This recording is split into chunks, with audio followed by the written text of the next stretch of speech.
professionnels, présidents des chambres, des confédérations et des fédérations de la pêche. Mesdames et messieurs, comme vient de le dire son Excellence, mon ami Luis, Monsieur le Ministre, nous venons de passer une journée longue, pleine, très riche, et je dirais une journée qui restera marquée. C'était une journée qui a eu la signature de 19 Memorandum of Understanding, des conventions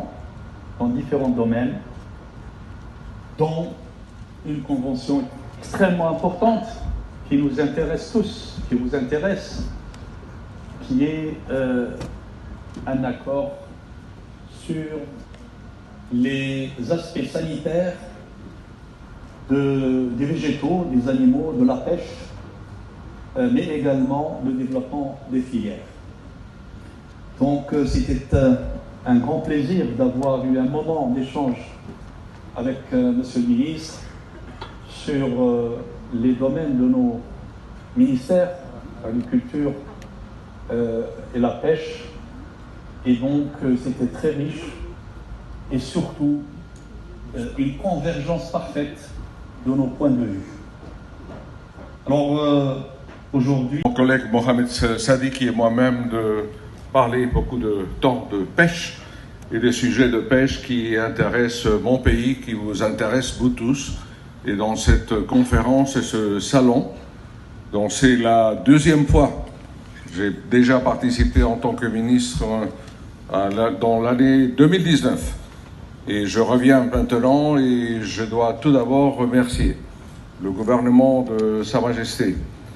pour le gouvernement du Maroc, pour avoir avoir l'Espagne cette année comme un pays invité dans cette grande rencontre du monde de la pêche.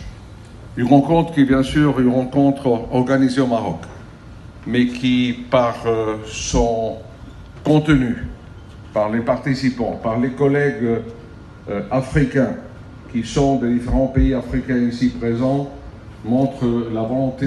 du Maroc d'aller au-delà et surtout de pousser dans un domaine si important comme celui de la pêche et de l'agriculture, une coopération internationale qui doit être certainement pas seulement notre présent, mais notre futur.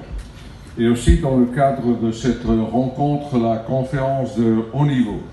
qui a eu lieu avant-hier, dont la secrétaire générale de pêche, Mme Alicia Villauriz, a participé au nom de l'Espagne, a montré à quel point les sujets et les défis que nous avons dans le